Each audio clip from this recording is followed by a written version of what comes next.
Oi, gente. Infelizmente eu perdi. Eu demorei a gravar o áudio do início do encontro. Não sei se foi porque eu fiquei emocionado, que eu li a primeira parte, não sei. Mas aí eu vou compensar fazendo a leitura aqui em off, juntando com a gravação. Beleza. No caso a gente começou com 1.4.4. Uma única e mesma produção social e desejante. É o capítulo. Aí a gente começa. Não há, de um lado, uma produção social de realidade e, de outro, uma produção desejante de fantasma.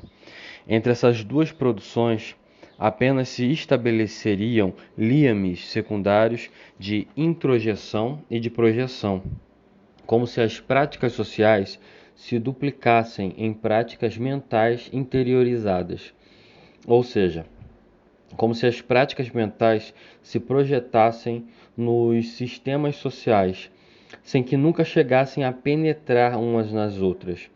Enquanto nos contentarmos em pôr dinheiro, ouro, capital e o triângulo capitalista em paralelo com a libido, o ânus, o falo, o triângulo familiar, dedicamo-nos a um agradável passatempo, mas os mecanismos do dinheiro continuam totalmente indiferentes às projeções anais daqueles que o manejam.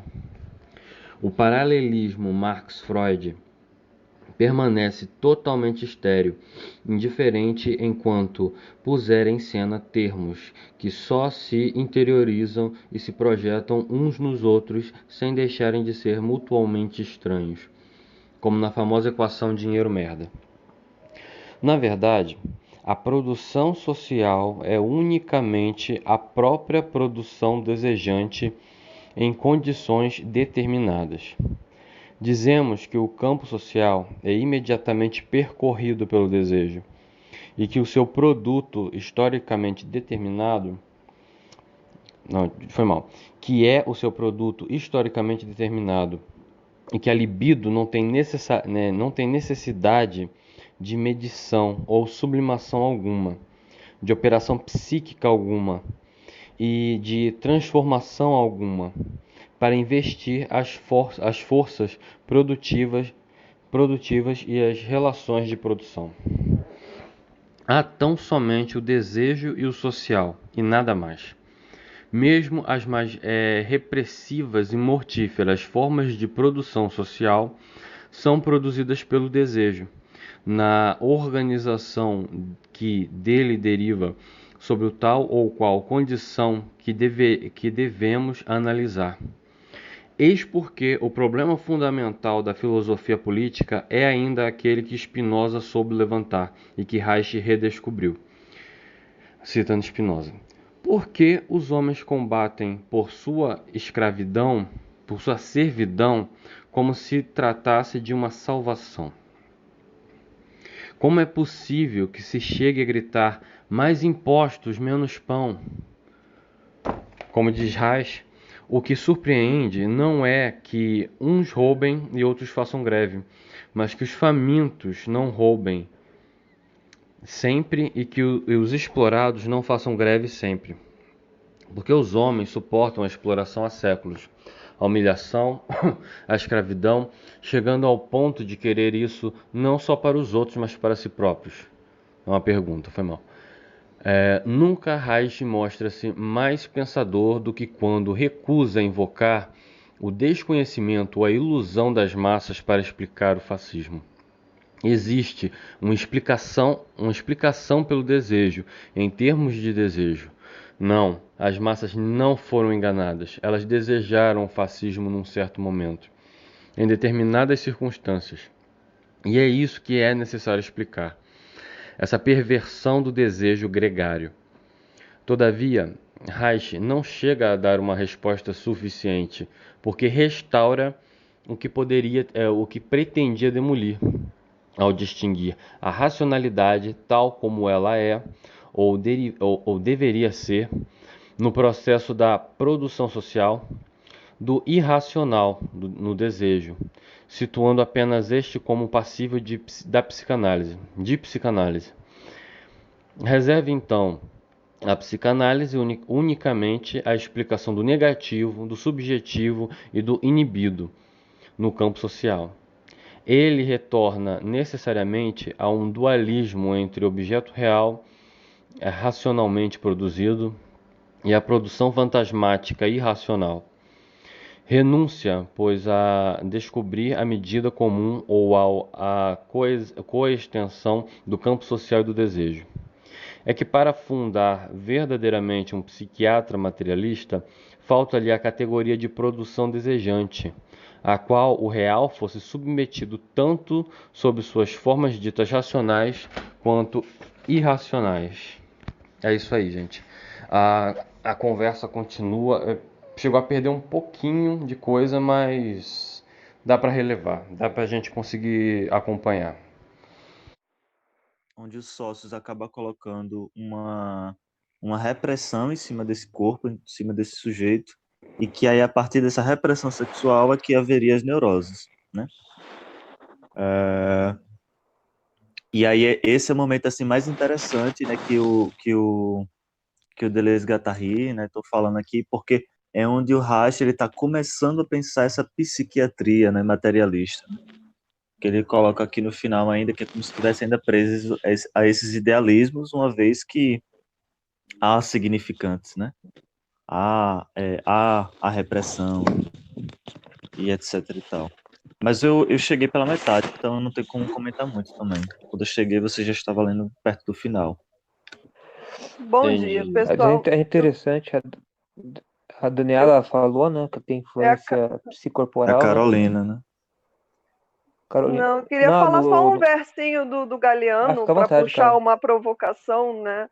Que eu acho que a grande contribuição aí do Deleuze-Guattari é puxar para o corpo, né? Sair dessa questão da representação. E o Reich é o cara do corpo, né? Aí eu queria trazer o Galeano aqui rapidinho para apimentar a conversa. A igreja diz: o corpo é uma culpa. A ciência diz: o corpo é uma máquina. A publicidade diz: o corpo é um negócio. E o corpo diz: eu sou uma festa. Eduardo Galeano. Bem interessante, muito bom. Muito foda. Muito bom. Quem é esse Eduardo Galeano? Ele é poeta? É um grande autor aqui da América Latina, que escreveu Veias Abertas da América Latina, não é um negócio assim? É isso, Ah, ver as Abertas Ele é um da América antropólogo, Latina. né? Eu tenho um mais forte do Lawrence aqui que vocês citaram, mas estou com um pouco de vergonha de citar. Pode? fica à Opa, vontade. Se joga. Vamos lá. A indecência pode ser saudável. Na verdade, um pouco de indecência é necessário para toda a vida, para manter normal, saudável. E um pouco de putaria pode ser normal, saudável. Na verdade, um pouco de putaria é necessário em toda a vida para manter normal, saudável. Mesmo a sodomia pode ser normal, saudável, desde que haja troca de sentimento verdadeiro. Mas se alguma delas for para o cérebro, aí se torna perniciosa. A indecência no cérebro se torna obscena, viciosa. A putaria no cérebro se torna sifilítica.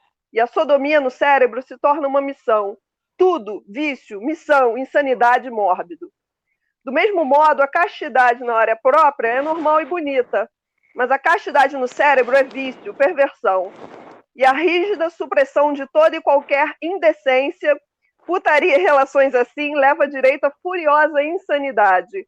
E a quinta geração de puritanos, se não for obscenadamente depravada, é idiota. Por isso você tem de escolher. Pode repetir a última frase? E a quinta geração de puritanos, se não for obscenamente depravada, é idiota. Por isso você tem de escolher.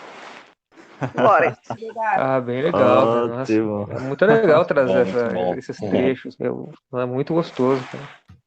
Às vezes até faz a gente, a leitura, né, ter um dimensionamento maior, muito bom, muito bom, muito bom.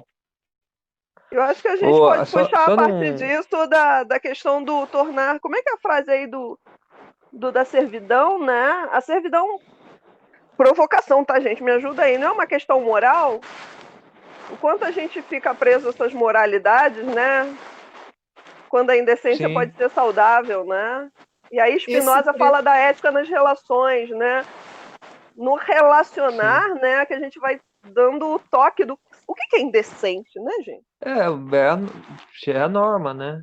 Ali a gente tem uma observação, eu particular, pelo menos, né? Decente normalizador, né? Que inclusive eles, né, estão falando aqui, né? Só para não cortar a nossa linha de raciocínio aqui, pessoal, mas com relação ao Reich, tem um canalzinho legal, cara, no YouTube, que é Soma Terapia, o nome. Eles fazem uma abordagem, é uma terapia, né, libertária, assim.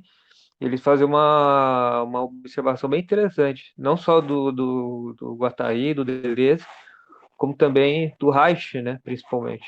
Então, quem, né, tiver curiosidade, lá eles falam, né? Embora eu não tenha conhecimento do Reich, assim, mas eu sei que lá eles fazem uma abordagem bem interessante, né? Isso mesmo, grande João da Mata, né? Inclusive ele fez umas João lives da bem Mata, né? legais, recentemente. Fez nossa, com um monte. Eu Silvio aprendi Galo, esse todo mundo texto tava lá, com ele. Eu Salete. fiz o somaterapia, eu aprendi esse texto do Lawrence com ele, João da Mata. Ah, você Olha fez? só. Ah, que legal.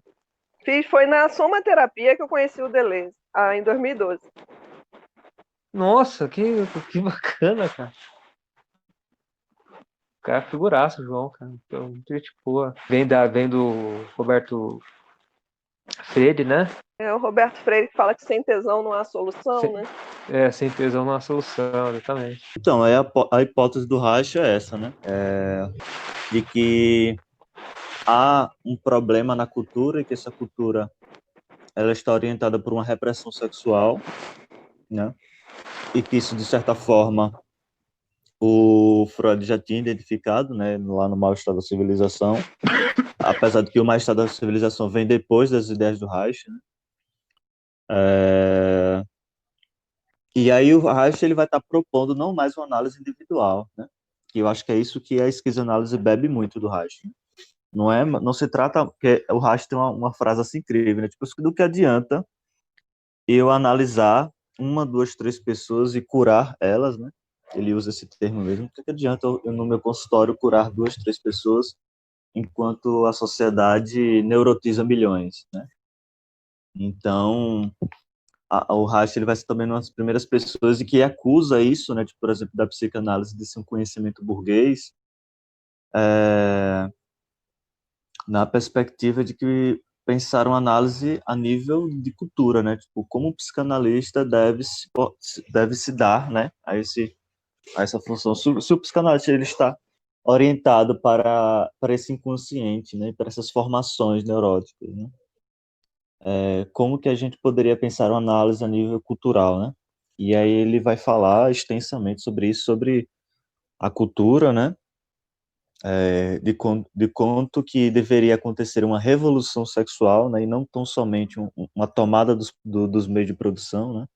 Que ele também é uma das primeiras pessoas que também vai estar identificando de que há fascismos, né? Independente da revolução seja vermelha, verde, azul, etc. Mas a proposta de uma revolução sexual. E aí é nesse sentido que ele traz essas frases. Se eu não me engano, essas frases eu acho que está lá no Função do Orgasmo. Na psicologia psicologia de massas do fascismo. Eles citaram aqui, né? Que é tipo que é uma questão também do Laboité, né? Tipo, da servidão voluntária, né? Tipo, o estranho não é que se roube, né? Não é, o estranho não é que alguns roubem, né? Que sentem fome e roubem. Mas por que todos não roubam? Né? Que aí é essa espécie de vinculação que nós temos com esse desejo fascista, né? Por que servimos, né? Porque essa servidão, porque esse fascismo é também produção de máquina, né? É também produção de máquinas desejantes. O desejo produz, né? Tem algum momento assim, foi exatamente quando eu entrei, mas tem um momento que ele fala aqui, por exemplo, que toda e qualquer formação social, por mais absurda e terrível que seja, ela é produto do desejo. Ela é necessária do desejo. Eu estava lendo um texto até ontem, ele vai por um outro caminho completamente diferente, mas do Zizek, que ele propõe, ele fazendo assim uma inter-relação assim com a interpretação dos sonhos do Freud. Ele fala que, por exemplo, cabe a nós fazer a interpretação dos sonhos da ideologia, né? Aí ele vai fazer uma leitura assim do filme do Batman, que é incrível. Mas achei interessante isso, né? Por exemplo, Interessante. Mas é é, livro? O que que é? é um livro, se não me engano, acho que é Perdidos no Paraíso. Aí tem um apêndice que se chama assim Nota Bene, que é tipo Nota Bem, né? E ele faz porra foda, muito foda. Só porque ele é lacaniano, né? Mas Sim, eu tenho uma introdução dele aqui do Lacan. Então, mas é interessante, assim. Eu achei interessante porque, pensando assim na esquizoanálise, é como se fosse uma proposta também de ler as máquinas desejantes, né? E o que é que eles estão produzindo nesse momento. E aí, por exemplo, ele parte do cinema para pensar esse delírio, que seria o retorno do recalcado, né? Que aí, para ele, segundo Batman, é o delírio americano de, tipo, de apagar do horizonte, né? Um horizonte de possibilidades, a luta de classes, né? Uma vez que Batman, como um grande perverso, ele está ali destruindo, né, a luta de classes, né? Enfim, eu achei só interessante comentar sobre isso nessa perspectiva assim de que, por exemplo, o que máquinas estão produzindo nesse momento, né? Tipo, e o que é que elas estão produzindo, que a gente discutiu um pouco na reunião passada, né? Tipo, qual é um registro, né? Que está sendo operado por essas máquinas, né? E o que está sendo deixado para consumo. Às vezes que cita bastante cinema, né? Eu acho que ele tem um documentário inteiro só fazendo isso, parece. Ah, velho, aquele cara ali, ele estuda tanta coisa, velho. É tanta coisa. Cinema é uma das coisas só. Ele é um multi-intelectual, assim, não sei o que com o cabrão que ele consegue. Velho, deve ficar o dia inteiro só lendo, cara. Não é possível. Quando não lê, escreve. Mas é bem interessante. A gente vai dar seguimento aqui na realidade. Acho que vai ser agora 1.4.5. Mas alguém quer comentar alguma coisa? Eu tenho uma pergunta sobre os conceitos. Depois eles vão retomar isso e eu daí parei de acompanhar porque eu não entendi o conceito. O que são máquinas gregárias? Eu acho que o Po- Leonardo explicou bem uma vez, cara. Pode, que nem Luciano Huck, né? Tipo, pode aplicar numa frase? Cara, peraí. É que ele começou a falar agora, eu acho que agora ele só falou, depois ele vai usar mesmo o conceito, mas deixa eu procurar. Porque eu não me recordo assim de um conceito chamado máquinas gregárias, sabe? Porque eles estão se referindo a máquinas e aí eles sempre vão colocando. E o Deleuze faz muito isso, né? Tipo, ao invés de ele explicar e dar exemplos, ele dá adjetivos, né? Isso você vai ver em todos os livros dele. Tipo, o Não, Devi. Ah, o Devi, aí ele sai dando 27 tipos de adjetivos diferentes, né? E aí, pois como é. ele é o filósofo dos conceitos, né? Aí, às vezes, há essa questão de, meu Deus, será que isso aqui é um conceito e tal? E dependendo do jeito da frase, tem um sentido diferente, né? Ele vai mudar o sentido, né? Mas Isso. eu Eu achei achei aqui um um. trecho que tem. Posso ler? Não. Não, as massas não foram enganadas. Elas desejaram o fascismo num certo momento, em determinadas circunstâncias. E é isso que é necessário explicar, essa perversão do desejo gregário. Aí, Eles junto com colocam. razão inadequada, também que fala: ó, nós somos máquinas desejantes movidas por um inconsciente produtivo. Façamos jus à definição. Enquanto fomos organizados por máquinas sociais, nossa produção se perderá indefinitivamente ou estará ligada a meios externos que não nos convêm. Máquinas gregárias ao invés de máquinas nômades. Quer dizer, as máquinas gregárias é a moral do rebanho. A máquina nômade é esse que cria linhas de fuga, que traça novidade, né? Eu acho que tem mais ou menos a ver com isso. O gregário, né? Do Isso. rebanho. Essa Eu coisa acho que é por nietzschiana, aí. moral do rebanho. Seria, por Que ele exemplo, fala aqui é assim, das máquinas nômades. A gente, das máquinas nômades, né? Eu acho, né? Sei lá, ajuda aí. seria assim, tipo um grupo que segue uma determinada pastoral, seria uma máquina gregária, um exemplo. Eu acho que seria mais o contrário, né? Por exemplo, uma máquina gregária que produz um grupo que lhe segue, né? E não um grupo que segue uma máquina, mas o contrário, uma vez que a máquina é que produz. Talvez, eu acho que a gente pode A dizer por aí. Eu máquina, acho que isso que a Caroline falou foi genial, assim. a máquina que produz o rebanho. Não, pior, é o nosso desejo que produz essa merda. Acho que essa é a grande provocação do Deleuze e Guattari. Como é que está a nossa forma de desejar, né? Tudo começou numa micropolítica. Por isso que eu acho que esse texto do Lawrence é super interessante, né? Como é que anda a Então, nossa Sim. indecência? Como é que anda a nossa Ah, putaria? perfeito. que você falou Perfeito. agora, Carol, não tem aquela história de assim, o nosso desejo faz com que a gente se acople então a essa máquina, né? Não tem um lance assim, essa Então, conexão que a gente faz através do desejo, a gente se acopla, tipo o bebê ao seio da mãe, essa imagem. então, acho que é nesse sentido que a máquina que produz, né? A Caroline falou que é o desejo que produz, mas é tudo, é uma mesma coisa, né? Porque, por exemplo, primeira síntese do Sim. inconsciente, síntese de conexão, ou seja, ao devir. A primeira síntese é o devir, é a produção de produção, inclusive a produção de máquinas, né? Porque há uma máquina primeira que ele vai falar mais à frente, que seria a máquina abstrata, né? Que é essa que produz o devir, essa que produz uma espécie de hominitudo, né? E depois, a partir dela, é que saindo várias outras máquinas que são produções do próprio desejo. E aí, ou seja, há máquinas, que ele está chamando aqui agora de máquinas gregárias, que vai estar produzindo, por a máquina gregária ter um registro diferente, que a gente pode chamar agora de um registro de rebanho, então ela vai estar produzindo um desejo orientado por uma lógica de rebanho. É mais ou menos assim. Uma lógica de rebanho desejante. É porque Poderia. o desejo ele não cessa, ele não para. Ele não cessa, exatamente. Ele está sempre Existem produzindo. cortes, existem interrupções, né? Isso. Mas ele não cessa, né? Mas Chega uma hora que ele segue uma linha, né?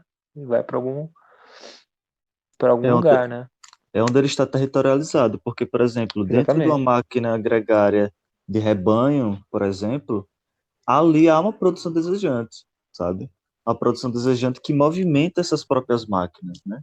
Porque se a máquina ela tivesse parada, ela seria esquecida, né? Tipo, ela não falaria, não diria nada a ninguém, sabe? Não produziria nada. Então, essa máquina ela tem que estar sendo continuamente investindo em desejo nela, né? Na medida em que ela produz também, né? Tipo, ela é uma máquina, ela é uma máquina porque ela produz. E ela produz o quê? Desejo. A questão que vai diferenciar de um desejo por exemplo, que ele vai falar mais lá na frente, né, do corpo da terra, do corpo do capital dinheiro, do corpo do déspota, é o registro que está contido nessas máquinas. Ou seja, o que é que imagine tipo impressora, né? Tipo, não é bem impressora porque a gente não é tão passivo assim, né? Tipo, como uma folha de papel, né? A gente há sínteses passivas e sínteses ativas. Mas imagine nesse momento uma impressora, né? Tipo, se você botar um registro para a impressora imprimir um cachorro, ela vai imprimir 60 páginas de cachorro.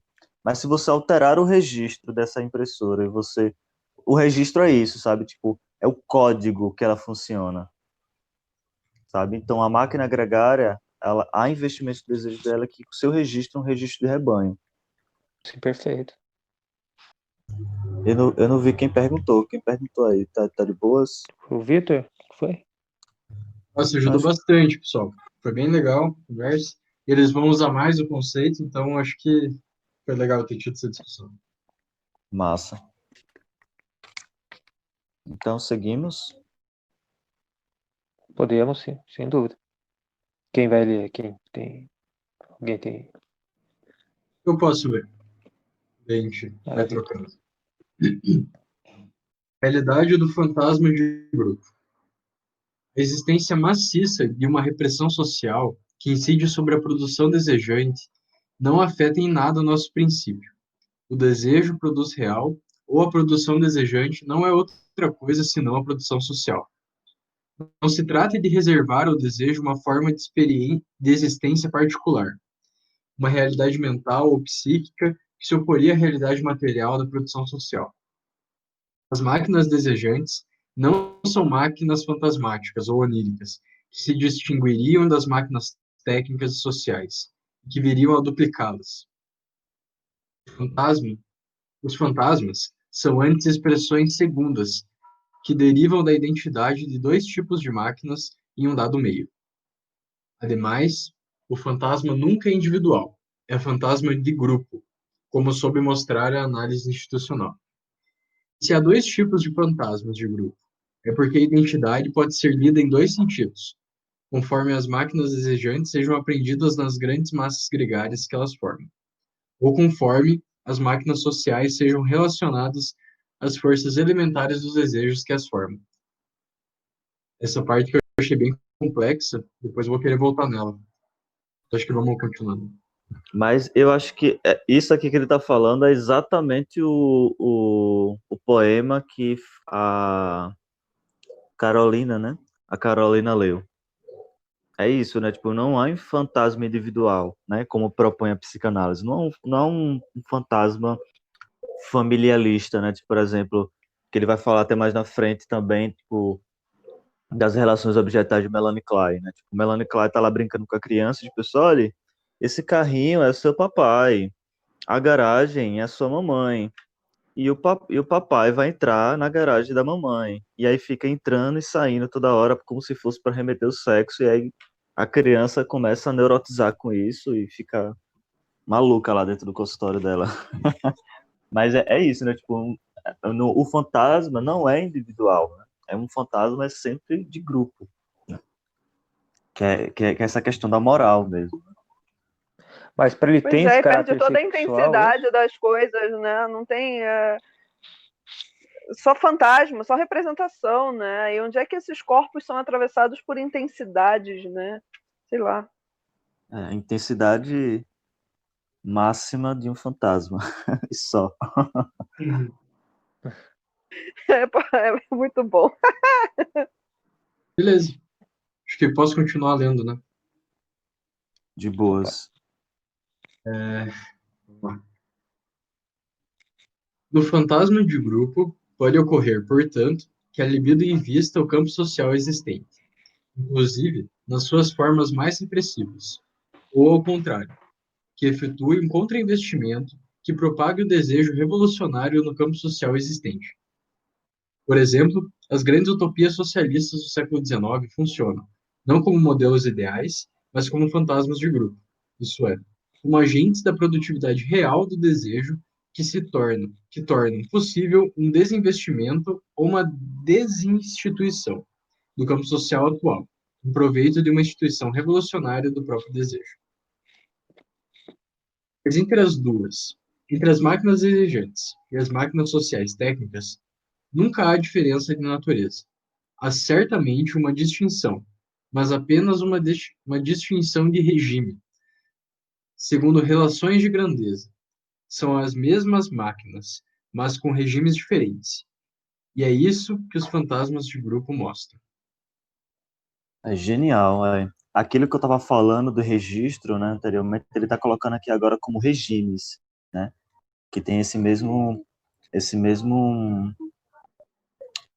significado, por assim dizer, né? Tipo, o que é um regime? Regime é um registro, né? Tipo, uma forma de registro diferente. Por exemplo, tem regimes de visibilidades e regimes de invisibilidades. Né? Tipo, quem é que está contido nesse campo? Acho que é a Vânia, que é da matemática, né? Então, quem é que está contido nesse campo, né? Quem não está contido nesse campo? É nesse sentido. E, tipo, genial isso aqui que ele fala, né, por exemplo, das grandes utopias socialistas do século XIX, né? Ou seja, há um fantasma de grupo, né? E que aqui eu acho que está fazendo até um tirando sarro do Manifesto Comunista, né? Que inicia falando um fantasma ronda a Europa, né? Verdade. Que Um espectro. seria isso, um espectro, exato. Um espectro revolucionário ronda a Europa neste momento. Mas é isso, né? Tipo, por exemplo, esse fantasma, ele é também uma produção, né? Uma produção de máquina com seu regime próprio, onde o regime dessas utopias socialistas do século XIX, né, ele está colocando aqui que se trata de um desinvestimento ou desinstituição do campo social atual em proveito de uma instituição ou máquina, outra, né, revolucionária do próprio desejo, né? Aí se isso correu bem, correu mal, é outra história. Mas tipo, ele está colocando isso numa espécie de, por exemplo, de um de como é até interessante pensar, de, por exemplo, como que a história acontece, né? Que não é mais um movimento necessariamente tautológico, como é a dialética, né? Não é antíteses, né? Funciona por meio de sínteses e aí acontece o movimento dialético da superação. Mas é um movimento mesmo de, por exemplo, do caminhar, né? De, por exemplo, desse rizoma que é o próprio do que a própria produção desejante, né? E que ela pode produzir um fascismo dentro do próprio socialismo, por exemplo, né? Tipo, ela pode surgir um fascismo. O Brasil é total, né? Por isso que os deleuzianos, quando vêm de lá de fora para cá para o Brasil, eles ficam tudo tipo, oh, Brasil, como se aqui fosse um paraíso assim das máquinas desejantes, né? Não significa dizer que seremos melhores ou piores por isso, mas que contempla, segundo eles, né? Eu vi isso o Brian Massumi falando uma vez, que o Brasil contempla todas essas máquinas desejantes do qual Deleuze e Guattari falavam, né? Tipo, isso aqui é muito mais visível e intangível, né? Tangível, aliás. Vai ser o 146, né? Querem que eu leia esse? Pode ler. Pode ser. Vamos lá, então. Perdão, tô meio com uma tosse. As diferenças de regime entre a produção desejante e a produção social. Quando, anteriormente, esboçávamos um paralelo entre a produção social e a produção desejante, para mostrar, nos dois casos, a presença de uma instância de antiprodução pronta a assentar-se sobre as formas produtivas e a apropriar-se delas, esse paralelismo não prejulgava em nada a relação entre as duas produções. Podíamos tão somente tornar precisos certos aspectos concernentes à distinção de regime. Em primeiro lugar, as máquinas técnicas só funcionam, evidentemente, com a condição de não estarem desarranjadas. Seu limite próprio é o desgaste, não o desarranjo. Marx pôde basear-se nesse princípio simples para mostrar que o regime das máquinas técnicas é o de uma sólida distinção entre meio de produção e produto, distinção graças à qual se pode dizer que a máquina transmite valor ao produto, mas somente o valor que ela perde ao desgastar-se. Ao contrário disso, as máquinas desejantes não param de se desarranjar enquanto funcionam, e só funcionam desarranjadas. O produzir se enxerta sempre no produto. E as peças da máquina são também o combustível. A arte utiliza frequentemente essa propriedade, criando verdadeiros fantasmas de grupo que curto-circuitam a produção social com uma produção desejante, introduzem uma função de desarranjo na reprodução de máquinas técnicas, como os violinos queimados de Armand, os carros comprimidos de César, ou ainda um método de paranoia crítica de Dalí, que faz explodir uma máquina desejante num objeto de produção social. Já Ravel preferia o desarranjo ao desgaste e substituía o ralentar ou a extinção gradual por paradas bruscas, hesitações, trepidações, falhas, quebraduras. O artista é o senhor dos objetos, integra na sua arte objetos partidos, queimados, estragados, para submetê-los ao regime das máquinas desejantes, nas quais o desarranjo faz parte do próprio funcionamento. Se quiser interromper, pode interromper, tá, pessoal? Ele apresenta máquinas paranoicas, miraculantes, celibatárias, como outras tantas máquinas técnicas, pronto a minar as máquinas técnicas como com máquinas desejantes. Mais ainda, a própria obra de arte é uma máquina desejante. O artista acumula o seu tesouro para uma explosão próxima, razão pela qual ele acha que as destruições, na verdade, não advêm com suficiente rapidez. Essa é, pessoal. Total. Essa última frase aqui, o artista acumula o seu tesouro para uma explosão próxima, razão pela qual ele acha que as destruições, na verdade, não advêm com suficiente rapidez. Falando do artista. Eu queria fazer um comentário aqui quando ele entra falando sobre as máquinas desejantes. Eu vou só ler um trechinho aqui pequeno, reler.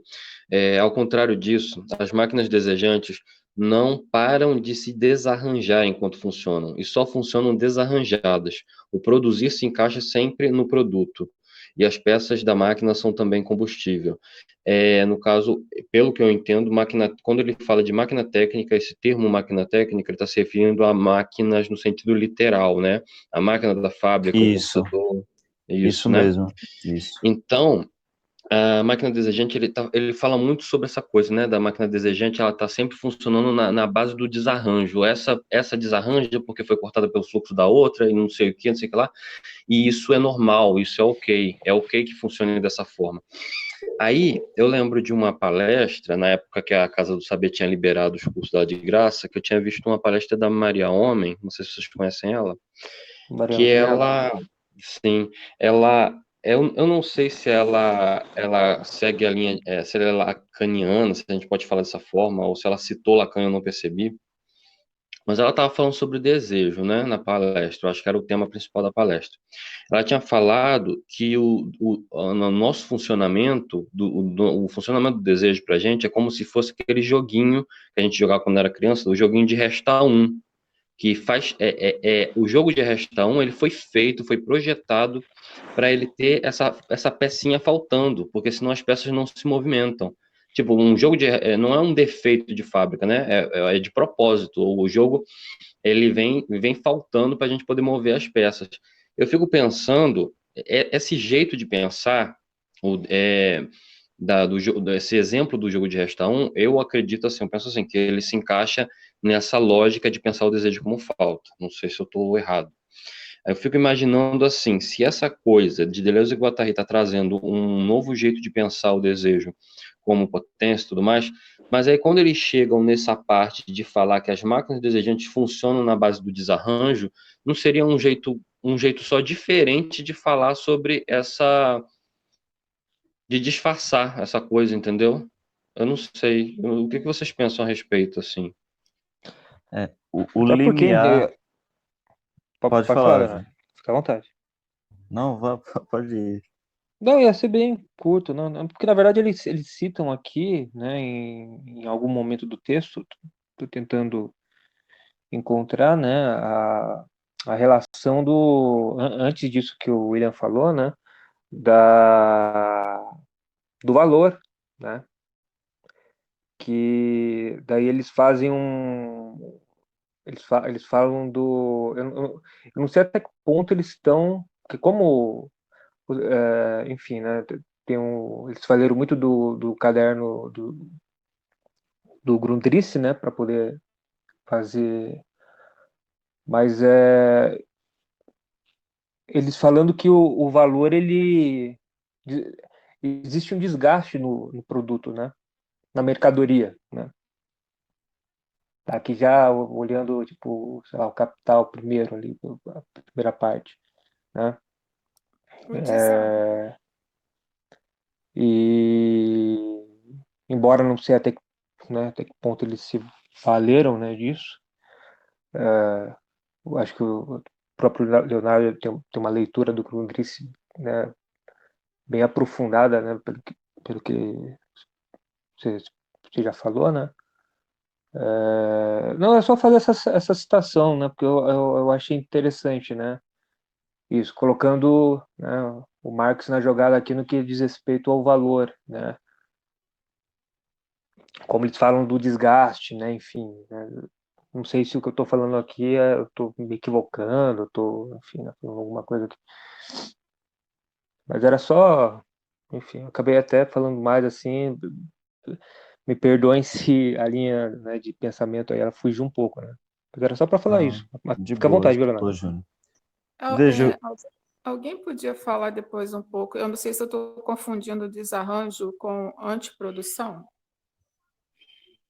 tá, eu vou tentar falar um pouquinho sobre isso. Se alguém quiser falar também, né? Acho que a Carolina também tem uma leitura legal.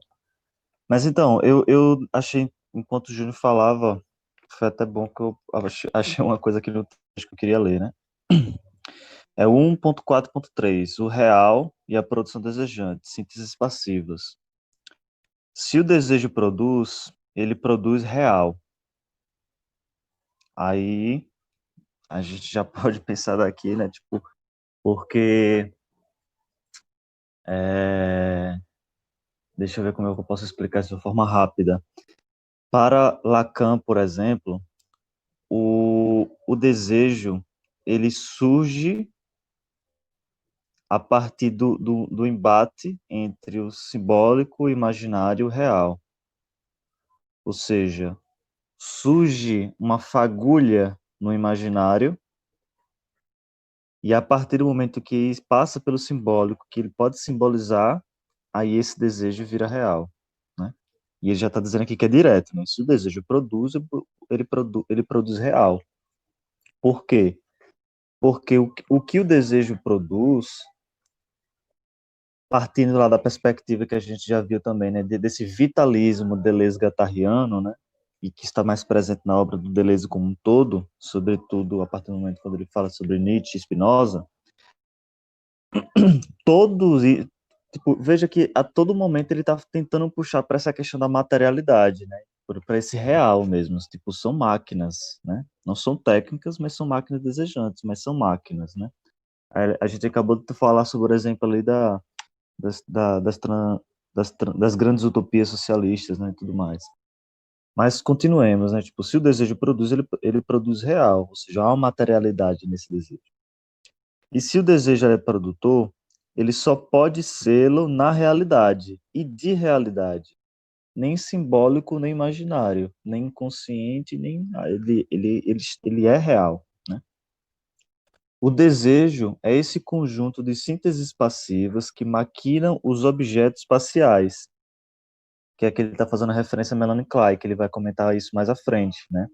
Ou seja, são objetos espaciais na medida em que tipo são muitos objetos que são interesses do desejo, né? E que eles se maquinam entre si, né? E aí operando por cortes, por fluxos, etc. Aí por objetos faciais, os fluxos e os corpos, e que funcionam como unidades de produção. O real decorre disso. É o resultado das sínteses passivas do desejo como autoprodução do inconsciente. Ou seja, o que é o real? São essas sínteses que são a produção do desejo. Né? O real, ele é a produção do desejo. Né? Nada falta ao desejo. Não lhe falta o seu objeto. É o sujeito, sobretudo, que falta o desejo. É o sujeito, sobretudo, que falta o desejo. Ou é ao desejo que falta o sujeito fixo. Isso é genial para que a gente possa compreender a própria mesmo noção de ontologia na psicanálise, na perspectiva de que a noção de ontologia na psicanálise é, por exemplo, ao sujeito, e que ele é universal, e esse sujeito, ele se movimenta a partir da libido, a partir dos seus instintos, a partir do desejo, né? Para Lacan, é o objeto A, né? Que aí na infância, no estádio do espelho, é que aparece esse grande outro, que aí é que é o grande problema, que ele vai até citar numa nota aqui abaixo. Ou seja, não falta nada. Aí, para Deleuze, isso é o contrário, né? Tanto é que a síntese passiva, as primeiras sínteses do inconsciente é a síntese do devir. O sujeito ele só aparece na terceira síntese do desejo, ou do inconsciente, né? Ou seja, o desejo ele é anterior ao sujeito. O sujeito ele é o resto da produção desejante, né? Como a gente viu. Sobretudo agora nesse corpo do capital dinheiro, o que nós nos encontramos, né? Ou seja, há uma historicidade, e essa historicidade ela é movimentada, ela é maquinada pela própria produção desejante, né? Tipo, os acontecimentos históricos são essas errâncias, são essas explosões na máquina, esses desarranjos nas máquinas desejantes. Então é o sujeito que falta o desejo, né? Não é o desejo que falta não é não é o su, não, não é o desejo que falta ao sujeito, mas sim o sujeito que falta o desejo.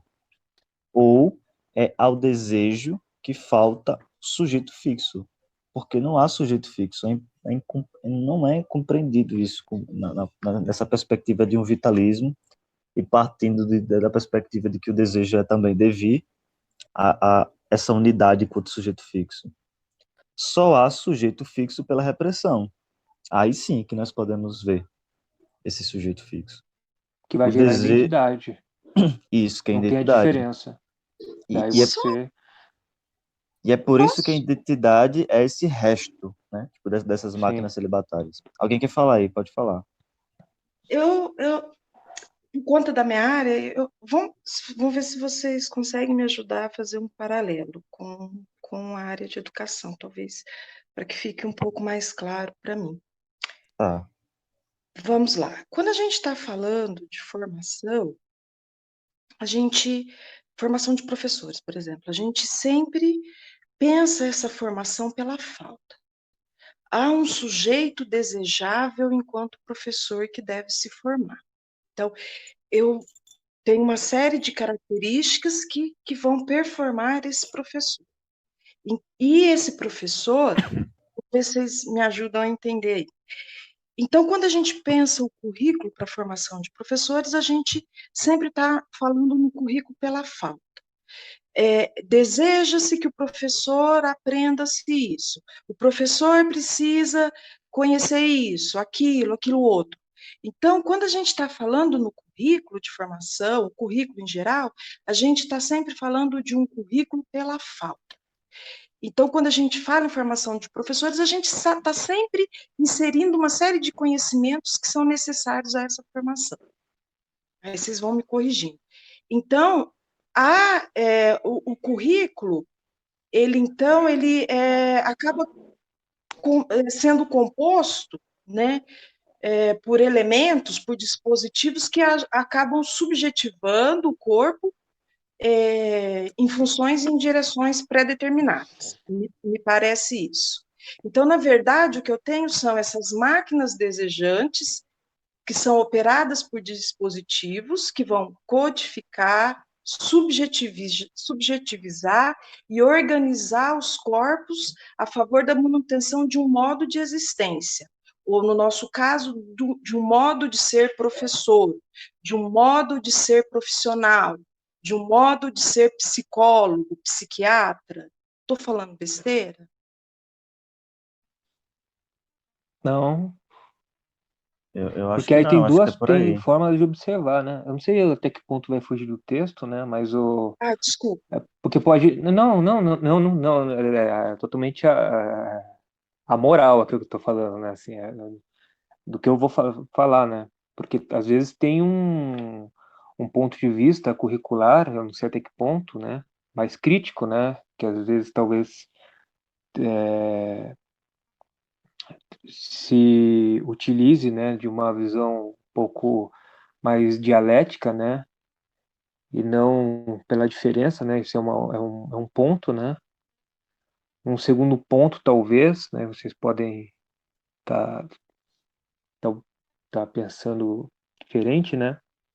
É, essa questão da falta, daí seria bem aquilo que a gente tá discutindo aqui, né? Que a gente tá pensando aqui, né? O Fugante falou um negócio interessante sobre a educação, né? Que a educação não é para potência, a educação é para mercado, né? Falta sempre algo, aquela moral do endividado, né? Meu currículo está sempre faltando alguma coisa. Faltando é quem, uai? O mercado, Mais né? ou menos isso. Assim, e como é que tá o meu tesão, né? Essa coisa de aprender por, cara, eu me amarro nesse negócio aqui e vou construindo um saber a partir daquelas coisas que me interessam, né? Por exemplo, eu sempre lembro de um caso de uma menina que gostava de matemática, tinha dificuldade de aprender matemática. Aí ela gostava de fazer saia, ela era costureira. E ela precisou fazer aquelas marcações, né, para triângulo, sei lá, aqueles cortes para fazer a saia. Então ali surgiu no agenciamento ali surgiu um desejo de aprender matemática para fazer a saia dela. Quer dizer, um outro movimento de aprendizagem, né? Nos encontros você vai pegando ali o que vai ser interessante para você construir, sei lá o quê. Agora, essa forma de aí, o currículo está faltando alguma coisa, é aquela pergunta do Nietzsche, né? Essa verdade interessa a quem? Eu acho que é por aí seu pensamento, Vânia. Mas aí, tipo, a falta, ela existe, né? A falta, ela é real, né? Por assim dizer.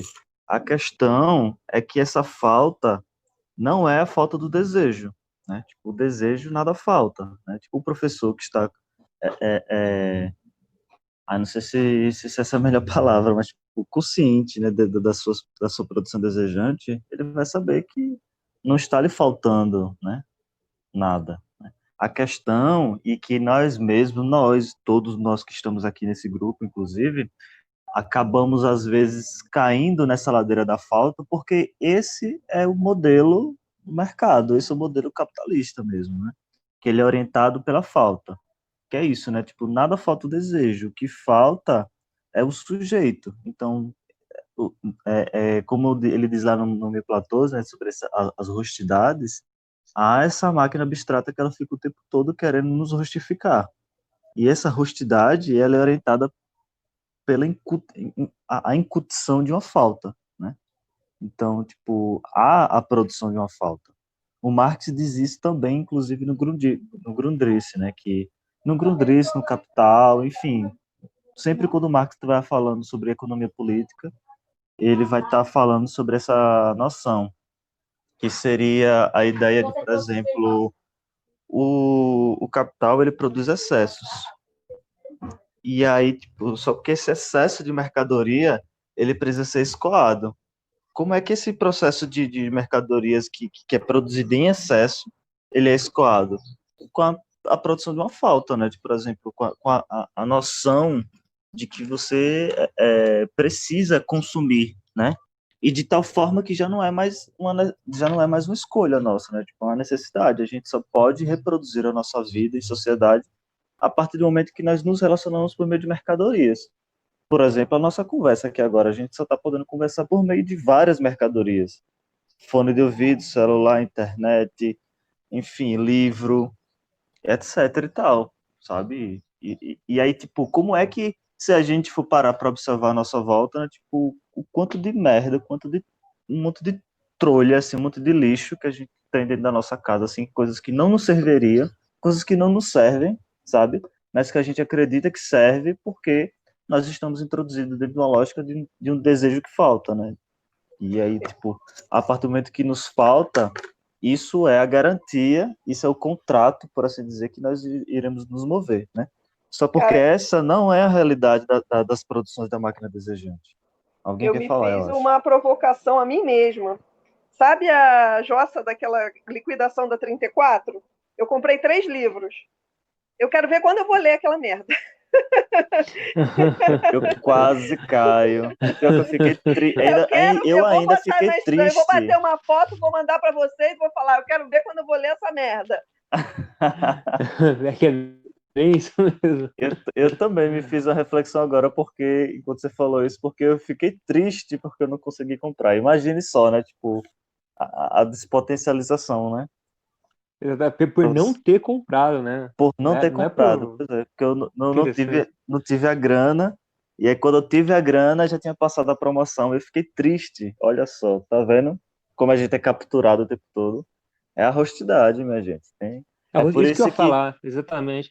Desculpa eu cortar você, Leonardo, ia falar de quando boas, a Vânia expôs a questão do currículo, né? E ela falou assim, do professor, né? Enfim, tem essa questão da honestidade, né? Não está aqui no antiético, está no Mil Platôs, né?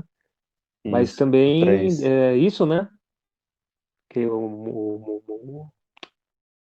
como que o Guattari e o Deleuze falam, muro branco, buraco negro, né? Muro branco, buraco negro. Buraco negro, é.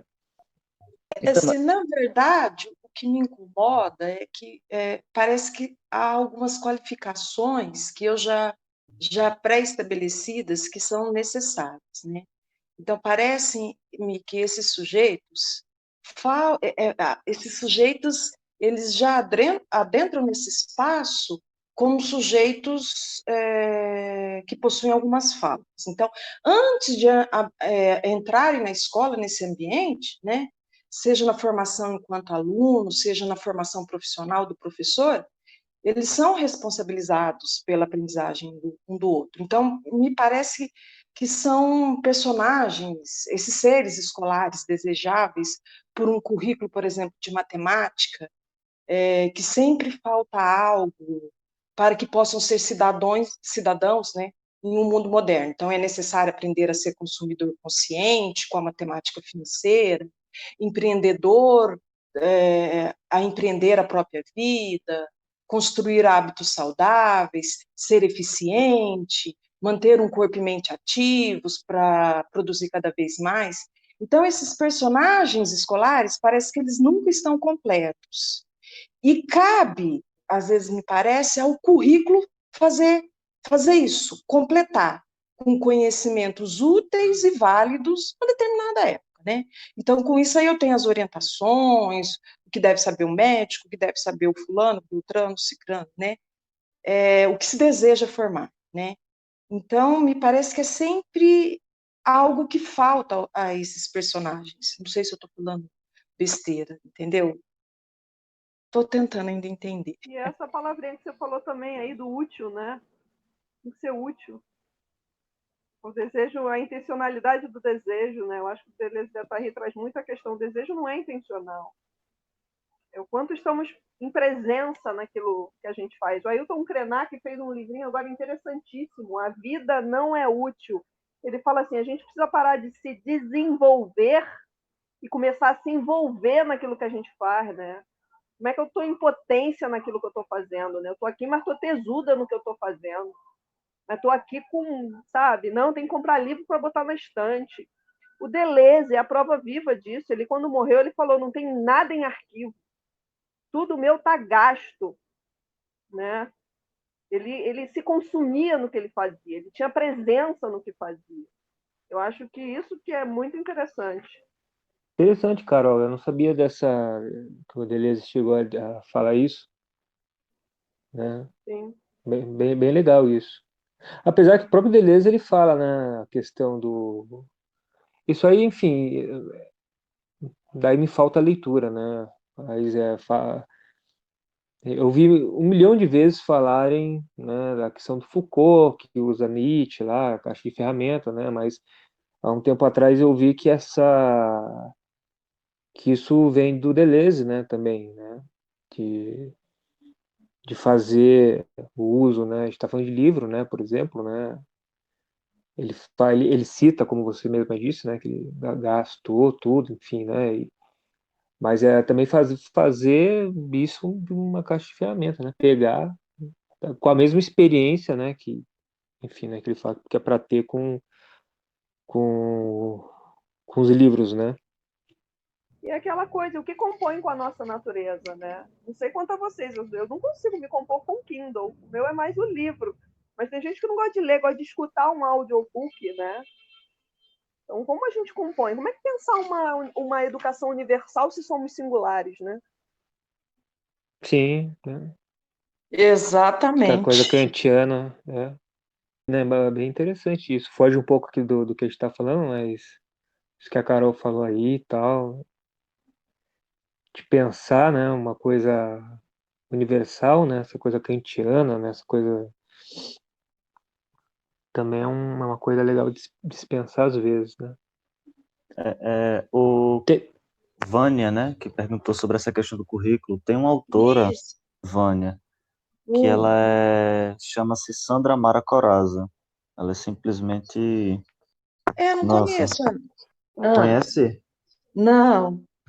Pois É espetacular. você deveria ler ela assim que acabar o grupo. Você tem que pegar um artigo dela e ler. Ela é muito maravilhosa, ela é muito maravilhosa. Aham. Ah, legal, bom Hoje dia. em dia ela não escreve mais necessariamente assim sobre currículo escolar, mas ela continua escrevendo sobre educação. E os escritos dela, a forma dela de escrever é fabuloso, assim. Eu super indico. E ela traz essas discussões aqui que o pessoal está comentando e tudo mais. Teve uma. Só vou fazer um comentário bem bobinho aqui, né? Cara, eu tive uma. Não foi muito tempo, faz um mês atrás, né? Eu não sou youtuber, não sou nada, né? Mas eu tenho algumas coisas no canal do YouTube, né? Eu tive uma satisfação tão grande quando apareceu no meu celular que a Sandra Mara Coralas começou a seguir meu canal, mano. Tipo, Caramba! sim, apareceu lá. Sandra Mas Mara ela é Coralas. Falei, querida, cara, ela é super acessível. Ela é super acessível. total, Gente como a total, gente. exatamente. Espetacular, né? Eu fiquei até meio emocionado. Mas ela é uma boa, é baixinha, pequenininha, meu Deus. Mas quando abre a boca, ela é gigante. Mas algum comentário, pessoal? Essa Acho. discussão começou com o desejo como falta, né? Eu não sei. Eu acho Isso. que foi o William Aí, que perguntou. foi eu. Aí, Tu- sendo que nesse capítulo a gente termina falando sobre artistas, né? E como os artistas, é, né? Sim. Que isso. é esse, né? Por exemplo, a máquina técnica, ela quebra quando ela para de funcionar, quando ela se desarranja, né? E o desarranjo, o corte, né? É o que faz, é o que impulsiona essa máquina desejante para frente, por assim dizer. Para frente não é para frente o dialético, né? Para frente é a vida, né? Se jogando cada vez mais implicado na vida. Então, Léo, você não acha que essa coisa do desarranjo é só um jeito diferente deles falarem sobre, deles entenderem a falta que o Lacan se refere? Eu acho que é totalmente, é porque é bem filosoficamente falando, William, ela é bem, como é que eu posso dizer? Não fugindo a palavra. É um limiar bem pequeno, sabe? Da passagem de um para outro. Que é isso, né? Tipo, tem uma nota aqui de rodapé, daquela que eu comecei a ler, que ele fala que ele faz uma aproximação das máquinas desejantes com o objeto, essa moral mesmo de rebanho, como a gente está comentando aqui, sabe? É essa ordem, é como se fosse esse pai castrador que está onipresente, onisciente e onipotente o tempo todo, né? É como se fosse, lembra um pouco o superego do Freud, que é uma instância aí e é aí que ela orienta esse desejo, sabe? O objeto A, ele já não é mais, é, é, ele já não funciona mais a partir da sua produção, né?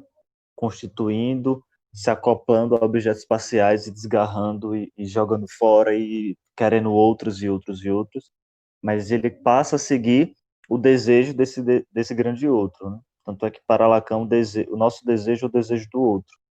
Só que esse outro é o outro do grande outro, sabe? Seria tipo, ah, eu sou eu sou professor, então eu tenho que ir buscar esse curso, eu tenho que preparar minhas aulas e tal, tal, tal, tal, tal, tal, tal, tal, por mais que isso não seja, por mais que isso super me despotencialize, sabe? Tipo, eu odeio fazer isso, mas eu preciso fazer isso porque o desejo desse grande outro, e o meu desejo, então, é ganhar um salário, meu dinheiro é ter meu salário para no final do mês aproveitar uma promoção e comprar 5 livros na editora 34, sabe? Tipo, o meu desejo, o desejo do outro.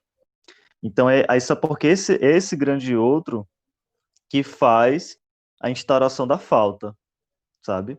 Então é como se Deleuze e Guattari estivesse falando, tipo, olha, essa ideia do objetuar do Lacan é legal. O problema é que junto a ela, paralela a ela, né, ao lado dela, há o grande outro, né, do qual o objetuar se orienta, e que fosse a instauração dessa falta. E aí, tipo, é o contrário, sabe, para Deleuze e Guattari, né? Tipo, não falta, pelo contrário, é um excesso de produção, né? E esse excesso de produção, o capitalismo, a partir, a partir dessa assimilação do esquizo, é que é onde ele se sentiu em casa, né? Porque, tipo, se há uma produção desejante, que ela é excessiva, e aí a gente aparece com um sistema produtivo que também é excessivo, né? Que funciona também por esses desarranjamentos, né? Por que é capitalismo e esquizofrenia, né? Porque o capitalismo, ele é esse desarranjamento, né? Isso é útil para o capitalismo, né? Tá tendo a crise do coronavírus, aí chega lá os filósofos, é a oportunidade para a gente repensar o mundo. Tipo, caralho, né? Tipo, o capitalismo vai estar voltando cada vez mais forte, sabe? Esse desarranjamento para ele faz parte da sua produção desejante também, sabe? É por isso que é capitalismo e esquizofrenia, porque esse sujeito esquizo, ele é totalmente assimilado dentro do capitalismo. É a forma pelo qual ele produz. Não sei ainda se eu consegui lhe responder, William. Mas acho que Cara, Léo, foi muito bom, cara. Obrigado, viu? mas acho que é por aí. Pessoal, e essa última frase, o que vocês acham, né? Que ele quis dizer, o artista acumula o seu tesouro para uma explosão próxima. O artista aqui eu entendo que ele que é o que ele vai chamar, que eles vão chamar, né? É o esquizo, né? Acho que Sim, tá no sentido, acho que tá no Mas ele sentido literal também. eu acho que é um pouco, eu acho que é um pouco dos dois. Está no sentido literal, mas também ele tá identificando assim um pouco com essa questão desse sujeito esquizo mesmo. No sentido de que, por exemplo, o artista acumula o seu tesouro, né? E esse tesouro que ele está falando aqui atrás, né? Que, por exemplo, cadê? Tá, tá, tá, tá. Bom, eu não estou achando aqui, mas ele fala, por exemplo, de que o artista é esse sujeito dos objetos espaciais, né? Ou seja, ele pega vários objetos desarranjados, vários lixos, várias coisas e faz disso uma arte, né? Tipo, e consegue produzir arte em cima disso. Então, esse é uma metáfora que ele está utilizando para a própria produção desejante, para essas máquinas desejantes, né? Que, por exemplo, a máquina, ela se liga a outra máquina, que se liga a outra máquina, que se liga a outra máquina, e que ela funciona, e que funcionando a partir de um registro, ela faz uma produção e leva isso para um consumo. Então, tipo, é o que o artista faz. O artista é uma máquina desejante, assim como todos nós, mas o artista, sobretudo, né, como ele está colocando aqui. Então, o artista ele acumula esse tesouro, só que o que é que o artista quer, né? Ele até faz uma discussão sobre isso no aqui, o que é filosofia. O que é que o artista quer? Ele está colocando aqui que é explodir, né? Explodir essa moral vigente, né? Explodir esses dogmas, explodir os seus sócios, né? Tipo, e a gente pode pegar o que, sei lá, o Brecht, né? Imagina, o que é que o Brecht quer? Que o Brecht quer explodir a porra do capitalismo que tava ali rondando ele, né? E razão pela qual as destruições, na verdade, não se advêm com suficiente rapidez. Então, quando um artista termina de... O artista, ele nunca para. O artista mesmo, né? Tipo, uma pessoa que vive de arte, né? Ele nunca para de produzir. Por mais que ele esteja em turnê, apresentando seu super mega espetáculo, mas essas vivências, essa caminhada que ele realiza, já é ele preparando as suas máquinas para um próximo espetáculo, para um próximo alguma coisa, sabe? Eu conheço, tenho a oportunidade de conhecer alguns e é exatamente assim. Tipo, mas rapaz, você não está apresentando essa peça não tá massa. Porra, você não acabou de produzir um negócio, tipo, não, mas é porque eu pensei hoje e tal, tal, tal, tal, tal, tal, tal, tal, tal, tal, tal, sabe? Que é isso, né? Tipo, tem algumas pessoas que criticam um pouco, né? Tipo, o Deleuze Guattari, e aí não sei até que momento eu concordo, que eu não concordo, que, tipo, é como se fosse a resposta de Deleuze Guattari política, né? Tipo, qual é a proposta política de Deleuze Guattari? É uma espécie de aceleracionismo, né? Tipo, se nós somos máquinas, né? E essas máquinas, elas são baterias também, por assim dizer, desse capital, então vamos produzir pra caralho, na esperança de que algum dia ele pife, né? Que quem fala sobre isso, inclusive, é aquele Bruno Cavas, eu acho, né? Não sei. Então, o Bruno Cava, o Moisés Pinto fala de aceleracionismo, né? Sim. O tem, né? Tem um cara que faz aceleracionismo lá no YouTube, mas eu não recomendo não, assim, para falar bem a verdade, né? Até nem esqueci o nome do cara, mas o Bruno Cava fala bem interessante nas aulas até que nós havíamos comentado lá, conforme foi indo, né? Uhum. Eu tenho um conjunto de aulas do Bruno Cava que não está lá. Se vocês quiserem, depois até eu dou um jeito, quem quiser que eu passe essas audioaulas aí Quero, para vocês. eu Se vocês quero. quiserem só dar o e-mail lá, eu mando esse conjunto aí que não tá lá. Eu consegui porque cara, eu fui no fundo das profundezas da internet para achar essas aulas dele aí, né? É dos meus. Daí, ele fala do Simondon, aí ele vai falar de um monte de coisa. E até me perdi do aceleracionismo, né? Uhum. Mas o aceleracionismo, na verdade, assim, eu não sei quem que fala isso, né, do Deleuze e Guattari, né? Porque, na verdade, muito embora esses deleuzianos, vamos colocar assim, né, eles puxem essa onda agora, né? Mas o manifesto aceleracionista, ele vem com... Eu não sei nem se tem menção a Deleuze e Guattari ali, acho que não tem, né? Entende? Eles Sim. pegaram um fragmento póstumo do Nietzsche lá, pegaram, enfim, alguma coisa lá do Grundrisse ali e tal, e viram que a gente não tá onde, né, nós poderíamos, né? Coisa que o próprio Bergson, ele já, né, ele também, né, ficou triste aí, né, de pensar uma coisa ali já no início do século 20, né? E passaram-se os anos, ele viu que pô, o negócio não estava acontecendo da forma como ele imaginava, né? Entendeu?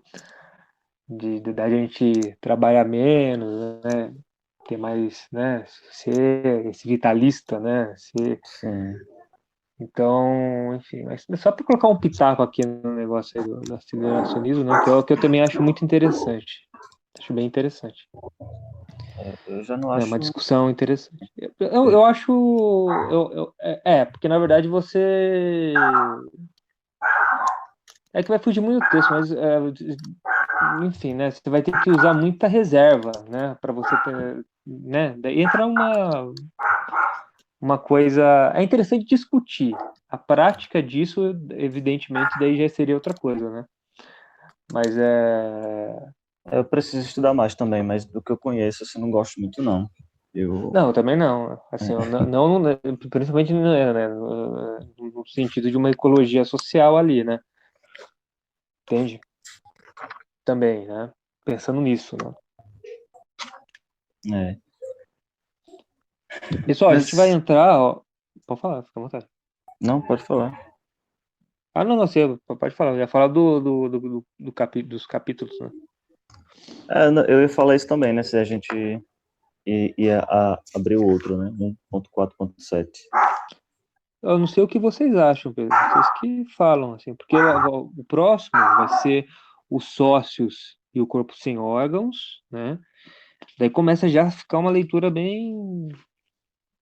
Não que não esteja sendo, né? Mas ficar bem interessante, bem densa, né?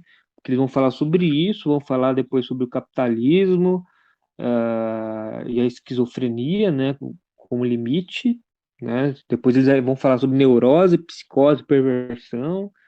Então tem 3 itens aqui, 3 tópicos, cara, que talvez, né, se a gente deixasse para uma próxima oportunidade, a gente conseguisse, talvez, eu acho que entrar um pouquinho melhor neles. Eu não sei, cada um tem a sua.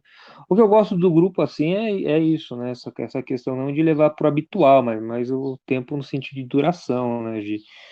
De não se preocupar muito assim de estamos tal página. Não, está indo, né? Tá indo, né? Vai chegar um momento que a gente vai já ter tudo, né? Eu gosto também desse perfil, assim. A gente meio que fez isso semana passada, né? A gente estava prestes a entrar num capítulo e, como ele é um pouquinho longo, a gente Recuou, deixou né? para a semana seguinte. Acho que seria interessante deixar isso para um próximo momento também. Maravilha, concordo. Eu não sei quanto a vocês, mas para mim parece que a hora voou hoje. Sim, também tive a sensação. Foi bem gostoso. O bate-papo Também vai achei ficando bom, né? Parece que vamos nos entendendo. Pois bem é, eu gostoso, entrei, né? tava na cozinha, aí vim pra cá e acabou esse sushi. E quanto tempo foi esse? Mas então daí a gente fica por aqui, então, pessoal. Daí a gente, no próximo encontro, a gente lê, né, esses itens, né? Talvez ou eles, ou mais alguns, ou menos, enfim, a gente vê na hora como é que vai ver, como é que vai ficar, né? Tem, partindo assim da perspectiva, eu tô entendendo assim a questão da duração, né? Tipo, do tempo Kairos, super de boa, super concordo.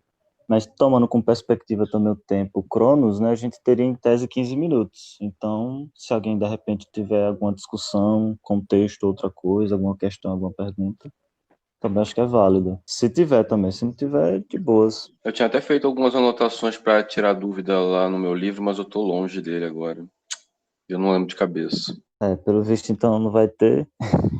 Então, é isso, né? É isso. Então, uma boa tarde, pessoal. Um bom dia, boa tarde. Um bom Boa final de semana. tarde, bom dia aí. Obrigado, pessoal. Muito Valeu, obrigada. gente. Tchau. Obrigadão. Tchau, tchau. Tchau. Tchau, tchau.